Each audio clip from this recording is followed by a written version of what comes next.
9th win in a row, 15 of the last 16, and your first meeting with Alex. Talk about what it was like playing him for the first time. Yeah, it was extremely tough. Felt pretty sick all day, pretty nervous. Obviously, it's not easy going up against one of your good friends and fellow countrymen. I mean, he's been flying the Australian flag for the last couple of years in the #1 ranked spot. So I knew that he was super confident. Obviously, he won Atlanta and he's been having so much success as well. So I knew it was going to be an incredibly tough match. I executed my game plan extremely well today as well. I think it was a dangerous match for me because if I didn't play the right way, I think the matchup for him is actually pretty good. He loves playing against big servers. He returns really well. So I'm pretty happy with the way I played today, and obviously just a big weight off my shoulders, playing another fellow Australian. A lot of eyes are on that match. So Let's open up for questions. First question, anybody? Go ahead, sir. Hi. Many top seed players were out by the second round. In fact, it's the first time I think since '99 that all top three were out by round 2 in the Masters. How can you explain that? They lost. I don't know.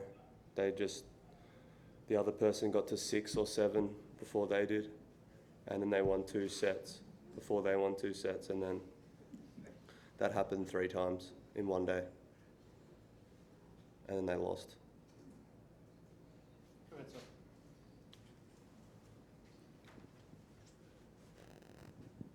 You said that you've been feeling like tired or sick, but still, when we see the results, it doesn't really seem like that. So where do you think you keep finding that energy to have those great results at the beginning of the weekend, even in the past weeks as well? I guess, I'm very confident and I'm just playing well. Even though I'm tired, I'm still hitting the ball very well. I'm still, serving. I didn't serve great today. But, I'm just obviously very confident with my returns and the way I'm playing from the back. So, form, is temporary. It's going to go up and down. So right now, I feel like people are kind of a bit nervous to play me because I'm playing so well. And I've got to use that to my advantage. But, I mean, I've just been through a lot. So I've just got so much fuel and I know deep down, like, what I'm playing for. And there's a lot of things that continue to fuel me and motivate me. So, I mean, I'm tired, yeah, but I'm still going to go out there and play well.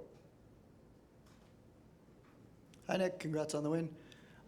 It's one thing to be motivated and get up for a match like yesterday against the #1 on center court. Today, you dispatched not as highly ranked player on the #2 court.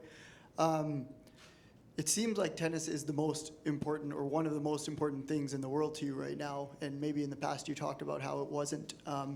Who is this new Nick and what are you trying to prove to the world? I've always been the same person. I just feel as if a part of me, I'm doing this for a lot of people and, want to prove to myself that I can still play some amazing tennis, but, I'm doing it for a lot of people just so I can have a bit of peace and quiet and I can actually rest at night time.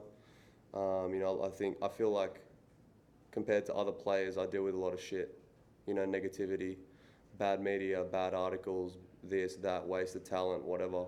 So I feel like when it's all said and done, if I continue to play like this for a little bit and prove people wrong, then I can just relax a little bit, like have a beer at a pub and not get bothered about it. Or you're wasting your talent, like, do you know what I mean? Like, I just want to be like, I've done it, I've beaten pretty much everyone you put in front of me. Yeah, maybe haven't been as consistent as other players, but I'm still trying to get there. So I think when it's all said and done, I just want to be able to just relax. I feel like there's a bit more to do before I can do that.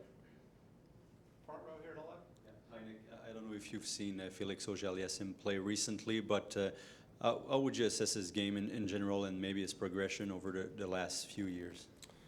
Great player. I think he's so important to the sport. I think, you look at him and he's a very marketable person. He's got, a great personality. The way he plays tennis is very exciting, and obviously he's a young man who's extremely confident in himself, and I think sky's the limit for someone like him. He works extremely hard. you know, I've been around him at Laver Cup and just on a day-to-day basis, and I look at his professionalism, the way he watches the game. He loves tennis. He's a student of the sport. He loves analysing other players. So, you know, as long as he keeps his head down and, you know, maybe doesn't do dumb things like I did when I was young, you know, he can achieve a lot more than what I've achieved and contend for Grand Slams. You know, he's an amazing player. I've played him twice. I got injured once, but he beat me one time as well. So, hell of a player. I just think he's very important to the sport. I think he's one of the special ones who can do some amazing things, and he's larger than tennis. I think his impact can be more than just the tennis world. Nick, did the change in schedule, change in court, that affect you in any way? Maybe gave me a little bit more time to prepare and think about it, which in a way I didn't like. I almost wanted to get out on the court quicker and just get it done. You know, whether I won or lost, I just wanted to get off the court, to be honest. I didn't really enjoy myself out there today, to be honest. It was a tough match for me. It was more just when the match finished, it was more of a relief. So, I mean, the court, you know, I've only played on that court once, I think, and I lost. So that was the one thing. As soon as I saw the court change, I was like, oh no. So yeah, I like that court though. It played well. I like it. Hi, Nick. Yep. Hi, Nick. You talked about bad press sometimes and the sort of love-hate relationship. People love you, people hate you. But you always seem to have a lot of fan support that doesn't seem to be connected with your results or what they say in the press. So I'm wondering if you have a sense for what fans are connecting with.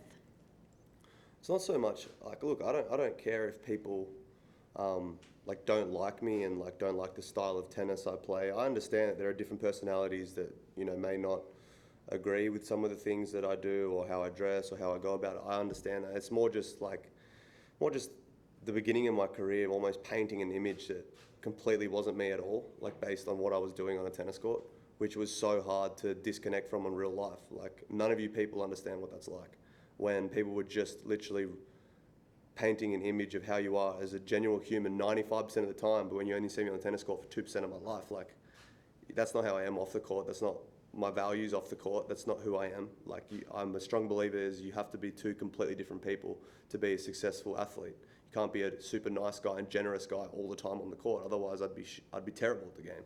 Like, tennis players have to be selfish. You have to walk around like you're the best player in the world. Like, you have to have that mentality. And, you know, when I was getting angry or smashing rackets, it was like, oh, this guy must be like this off the court. Like, where is that connection exactly? Do you know what I mean? So that was hard for me to shake. Like, people just assume that's how I was when I walked into a restaurant or where I walked into a supermarket. It was like, that was my image all the time, which you guys created, which was so hard for me to grasp and deal with as an 18, 19-year-old kid. So it's been a bit easier for me to navigate through that now, and I just